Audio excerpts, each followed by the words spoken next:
The story of the Titanic begins not on the water, but in a busy shipyard in Belfast, Ireland. It was a time of great invention and excitement. People believed anything was possible. Shipbuilders wanted to create the biggest, most luxurious ship the world had ever seen. The White Star Line dreamed of a new class of ocean liners. These ships would be so grand and so safe that they would change sea travel forever. The Titanic was the second of three sister ships. From the very start, it was designed to be a masterpiece of engineering and a symbol of human achievement. Thousands of workers spent more than 2 years building the Titanic. Hammering and riveting filled the air day and night at Harland and Wolff. The ship grew, a giant skeleton of steel rising toward the sky. It was almost 900 feet long, like stacking 3 football fields end to end. The company boasted 16 watertight compartments, practically unsinkable.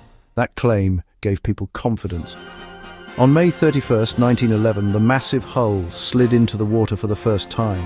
Crowds cheered at the sheer size of the vessel. After the launch, the work was far from over. For the next 10 months, thousands of craftsmen finished the interior. They added elegant decorations, grand staircases, beautiful dining rooms, a swimming pool, a gymnasium. On April 10, 1912, RMS Titanic was ready for her maiden voyage. The Titanic was like a small town at sea, with people from all walks of life. The passengers were divided into 3 classes. In first class, the wealthiest people in the world enjoyed unimaginable luxury. Millionaires like John Jacob Astor IV and Benjamin Guggenheim.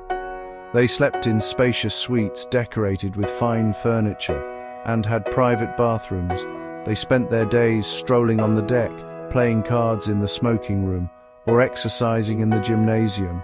Evenings were filled with fancy dinners in the grand dining saloon, where they listened to the ship's talented orchestra play beautiful music. Life in second class was also very comfortable, much like first class on other ships. These passengers were often professionals, teachers, authors, and clergymen. They had their own library, a handsome dining room, and comfortable cabins. They enjoyed fresh sea air and heard the same orchestra playing above. They looked forward to arriving in New York. In third class, also known as steerage, the experience was modest, but better than most ships. Many were immigrants from Ireland, Scandinavia, and across Europe, seeking a better life in America. Cabins had bunks, common rooms were clean, deck spaces for talking, singing, and dancing. They were full of hope for the new world. About 900 crew ran the ship, led by Captain Edward J. Smith, set to retire after this voyage. For the first few days, the Titanic's voyage was smooth and uneventful. The giant ship cut through calm waters with impressive speed. Passengers settled into routines, enjoying luxurious amenities. The weather was clear. The sea was like a sheet of glass. But ahead lay the ice fields, the site of a fateful collision.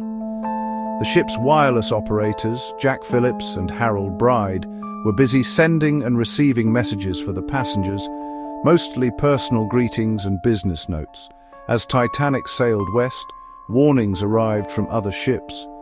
Reports told of large icebergs and vast fields of ice. A mild winter had sent more ice south from Greenland. On Sunday, April 14th, several warnings were received. Some reached the bridge and Captain Smith. Not all were treated with urgency.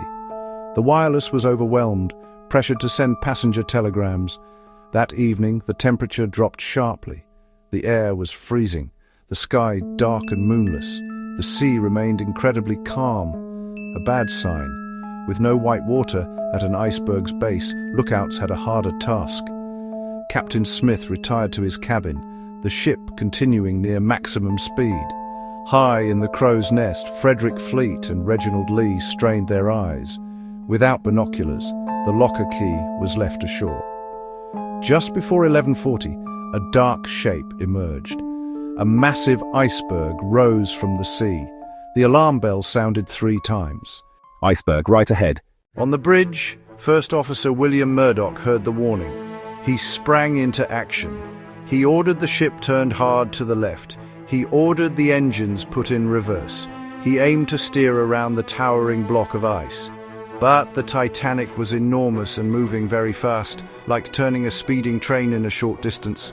For a few moments it seemed the ship might scrape by. Awake on deck, some felt a slight shudder. A mountain of ice slid by, taller than the top deck. The iceberg did not strike head-on.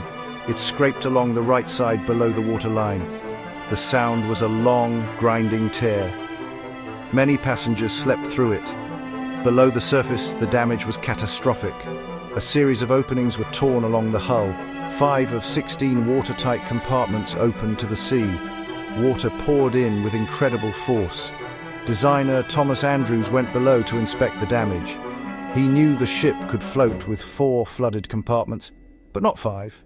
He returned to the bridge with terrible news. The Titanic was doomed. At most, 2 hours remained. Distress sent.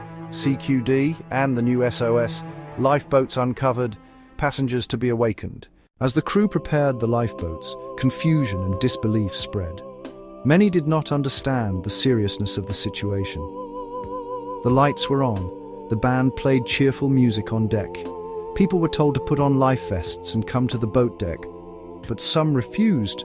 The warm grand ship felt safer than a small boat in the cold dark. Evacuation started slowly and was disorganized. The rule was women and children first, not always followed in the chaos. The first lifeboats were launched half empty. As the bow dipped, panic grew and reality set in. Families were separated. The orchestra, led by Wallace Hartley, bravely continued to play a final hymn across the night. At 2:20 a.m., the lights flickered and went out. The great ship broke apart and slipped beneath the freezing waves. Over 1,500 people were left in the water, their cries echoing across the dark. The rescue ship Carpathia raced toward the distress, but it was hours away. By the time it arrived, the cries had faded. They found a field of ice and lifeboats carrying just over 700 survivors. The rest had perished in the icy water. The sinking shocked the world. It taught a painful lesson. No ship is truly unsinkable. New laws required lifeboats for all, regular drills, and an international ice patrol to help ensure such a tragedy never happens again.